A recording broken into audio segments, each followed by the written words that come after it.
big step-up moments by Nikola and Jamal in that fourth quarter and Russell, but I don't think you win this game without how the bench played in the second and fourth quarter. I thought they were spectacular. I couldn't agree more. Obviously Aaron Gordon's first game back, he was outstanding. Obviously on a pretty strict minute restriction right now, and I talked to him this morning about it, and he was just happy to get out there and play. He said, "I'll take any minutes I can get right now."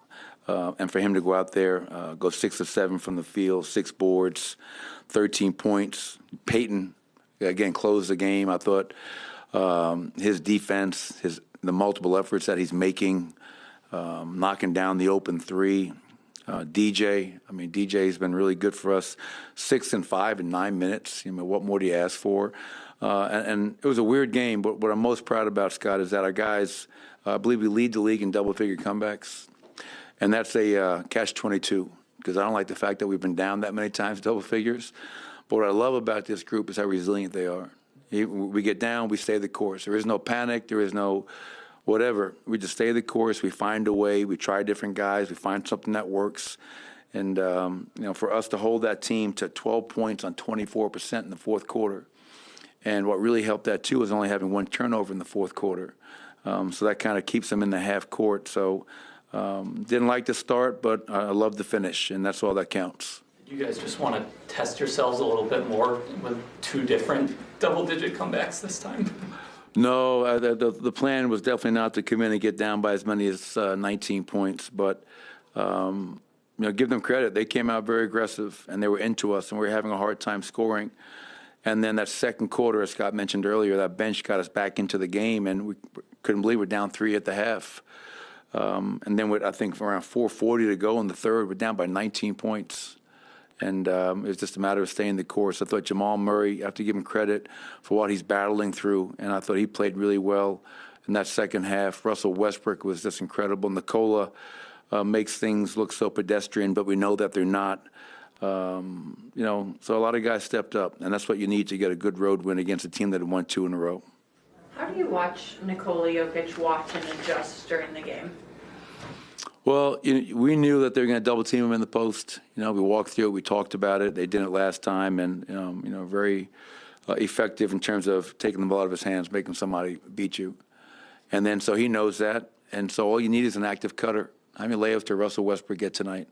Nikola almost like it's a chess match. Okay, you double me, I'm going to beat you with the pass to the cutter, kick out to a 3-point shooter, and then we try to get him into maybe some more catch and shoot, to some more nail ISOs where it's a lot harder to double team him. But Russ, 21, 10, and 7. The impact that he continues to have. I gave him the defensive player of the game. I told him, I said, for a guy that's 42 years old, doing what he's doing is incredible. And he didn't like that very much. But we can't be satisfied. There's a lot of things that we can clean up. And winning here on Tuesday night will be a lot tougher than it was today. You mentioned the cutting by Russ, and a lot of times it looks really, really simple. What kind of goes into that dynamic in terms of just the timing of those two? Yeah, because part of it is simple, right? All right, because what they were doing, not only were they were double teaming Nikola, but then they were pre-rotating to the guy that fed. So somebody's open, right? 2 on the ball, somebody's open. And Russ has a great understanding of reading when the double team happens, slow playing it, and then putting himself on the rim. And obviously, I'm sure Jay Kidd's going to watch film with their guys, what they can clean up. But Russ is open, and if they collapse, there's a kick-out 3 for somebody. Obviously, you win a game, and we could not make a 3 tonight. We only made 7, 22%. But we did outscore them 27-8 on the glass. We did outscore them 68-40 in the paint. And as I mentioned pregame, that's kind of our recipe. That's who we are. And, we stay true to our identity. Is there anything about Russ that surprised you? Obviously, he's been in the league for a long time, but anything about having him this year that has come as a surprise? I'll be honest, I've gotten that question quite a bit this year, and maybe it's because when you're a coach in this league, an assistant coach, a head coach, and you prepare and you compete against other players, you're always forming, opinions. And I've always had great respect for who Russell Westbrook was from afar. because of, one, how hard he played. I mean, the guys in Denver know, I mean, if you play hard for me, you're never going to have a problem. How competitive he was, how tough he was, the edge in which he played with. And we can sit here and talk about the numbers with Russell Westbrook, but I think what's just as important is all the intangible qualities he's brought to the table that have had a profound impact on that group. And he's coming to a group that's won a lot of games, but he's just been he's just fit in so seamlessly, both on the court, off the court, all the things that you hear. Like when I met with him this summer, this is a Russell Westbrook that I can coach. He's coachable. He wants to win. He hates to lose. And he's a willing leader because he sets the tone every single day. Like some guys try to do it, but they can't sustain it. This is how he's wired. It's just his who Russell Westbrook is, and we're fortunate that he's in Denver and helping us win. And I think 12-5 in our last 17 now. So hopefully we can continue that going. You talked throughout the years about you need more voices in the group, in the team, peer to peer. Impressed how DJ and Russ, now that he's doing it, because even in this game, DJ's not afraid to get on anybody either. No, I mean, and two 17-year vets have been doing it for a long time. And, I've often spoke about DJ's impact on this group. And, you go back to the finals run when he wasn't playing, and he was unbelievable. In practices, he goes, let me be the center on the scout team. Let me be Bam Adebayo. I want to help this team. And most veterans, man, they take that as like an insult. Oh, I'm on the scout team? That's what you think of me? And DJ and Ish and the guys that we had, they were like, whatever's going to help this team win. And that speaks to DJ's impact. And you're right. When our guys can hold each other accountable, police each other, then you have a special team that's got a chance of doing special things. You mentioned Peyton earlier. As a coach, what do you like about his discipline and his consistency to get better? Well, I love how young he is and, kind of watching him grow up and improve right in front of our eyes. Young player.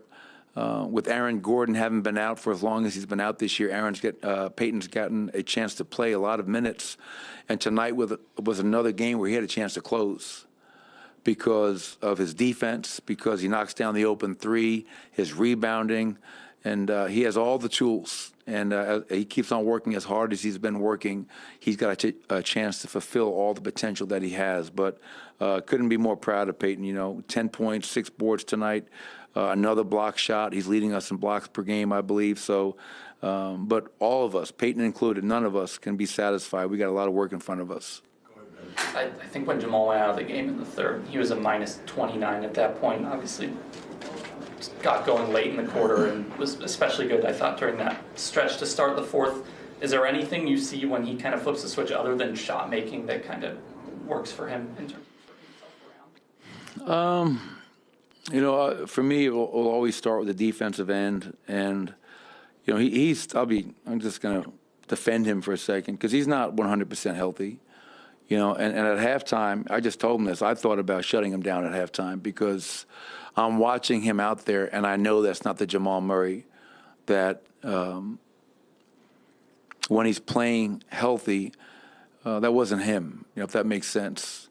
And it was good to see him kind of get going and make some big plays, both offensively and defensively. And I can help him by trying to run plays and get certain defenders off of him where he has a little bit more room to attack against a smaller defender. He's got the biggest, strongest guy on him every night. I mean, he's attracting that kind of attention.